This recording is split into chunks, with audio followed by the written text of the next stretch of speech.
We've been looking at chapter 5, which deals with research and supporting material. So let's get to some specifics about supporting your speech. The research that you've gathered for your presentation can be viewed as the raw information or raw material.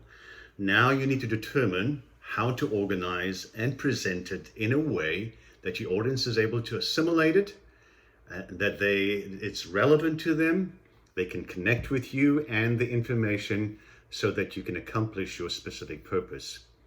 So it's important to spend sufficient time making choices about how much and what type of supporting material to include in your speech. Supporting material gives substance, otherwise your speech is basically a skeleton. You have an introduction, the body's main points, and then you have a conclusion, and that's really the skeleton of the presentation. Supporting material gives substance to your assertions. So you can make an assertion, but the audience is going to ask why, how, when, who. And so just about anything that affirms a speaker's idea in some way or another can be considered as supporting material. So 5 functions of support. 1, it's specific. So you need details. Don't be abstract, don't be vague. And your who am I really presentation, don't say I am like a piece of coal. Tell us how, in what way, what aspect. Then give us a story, give us some detail so that it supports that particular assertion. 2, support helps to clarify ideas. Very often it gives reasons for the existence of something, reasons for the way the situation or the context is the way it is. 3, support adds weight.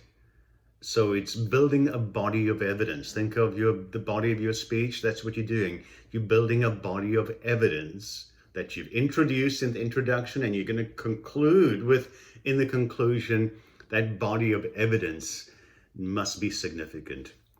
Support must be appropriate to your audience in terms of whether it's too technical, it's too simplistic, it needs to be relevant to them, who they are. So build your support in that way. And then support, especially certain types of support, create interest. Stories, analogies create interest. Human stories, especially personal stories, create interest.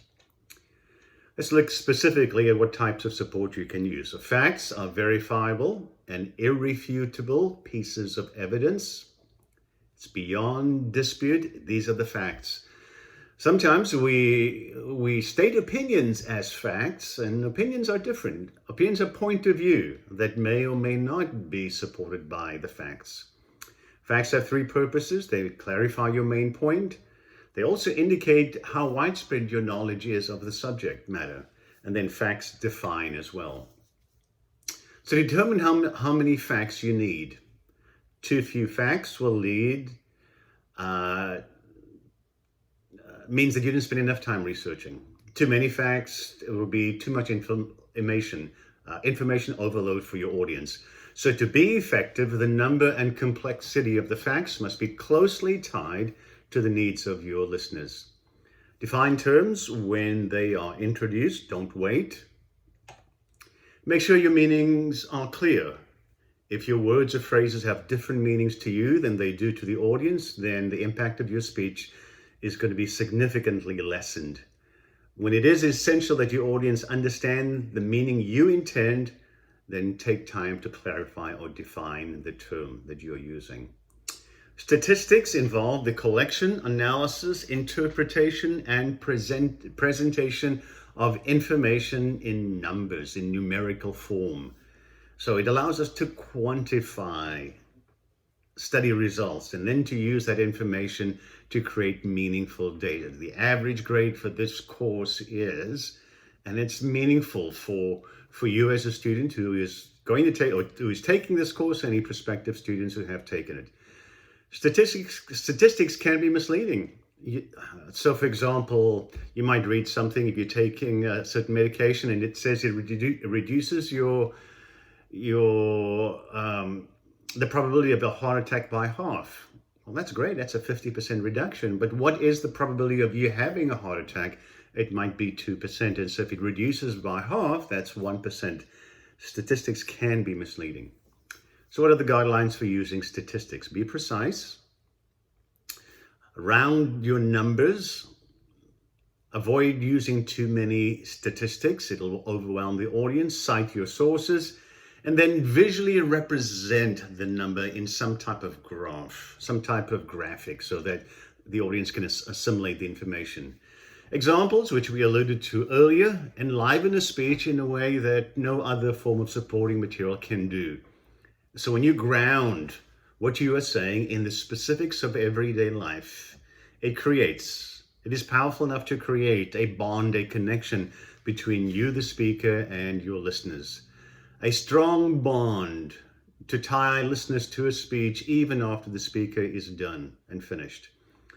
Examples can be brief, short, extended, real, it did happen, hypothetical, it could happen, it might happen, and then a narrative, which is more of a storied example. It's an extended example. So the first one, examples are brief or extended.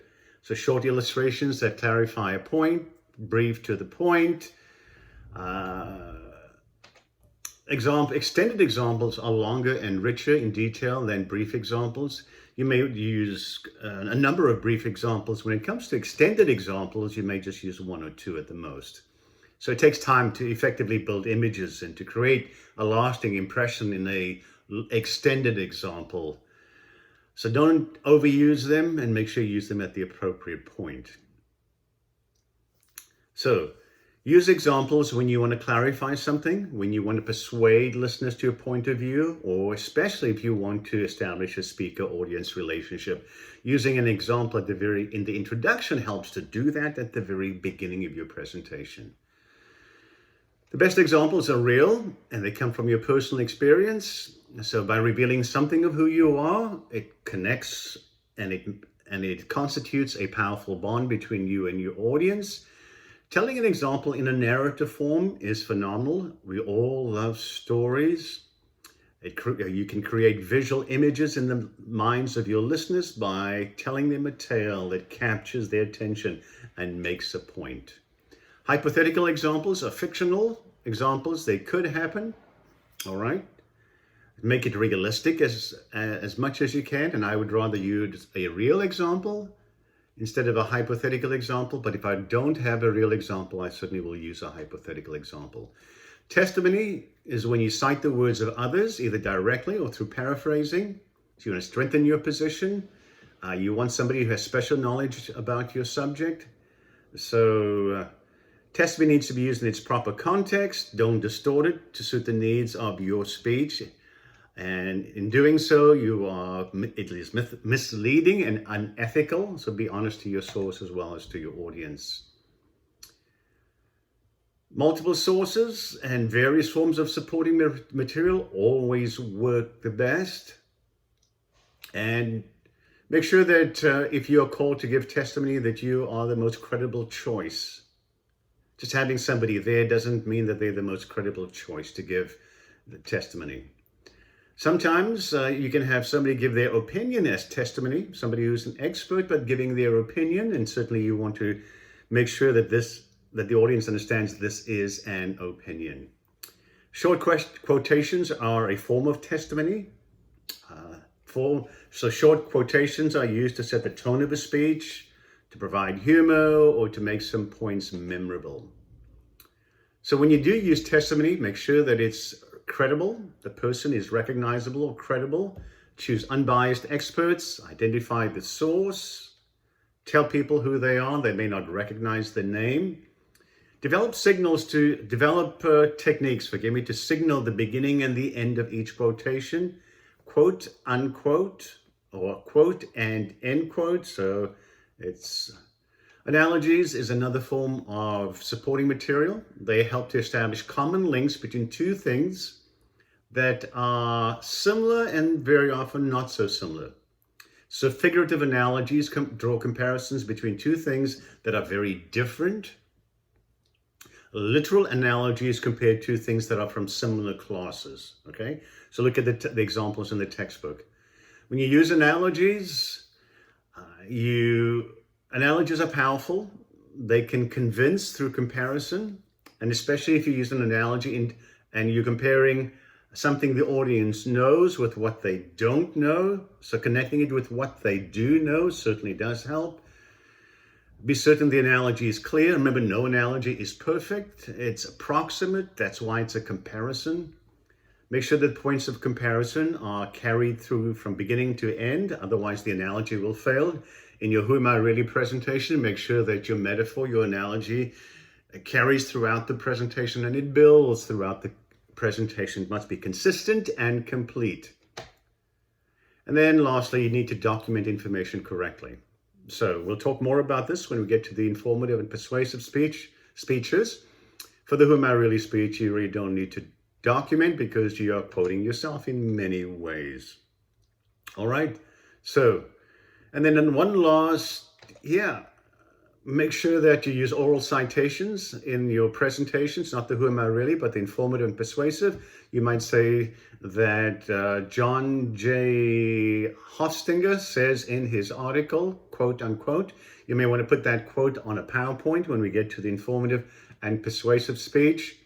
So be sure to document well. So that's the end of chapter 5, and that dealt with research and supporting material.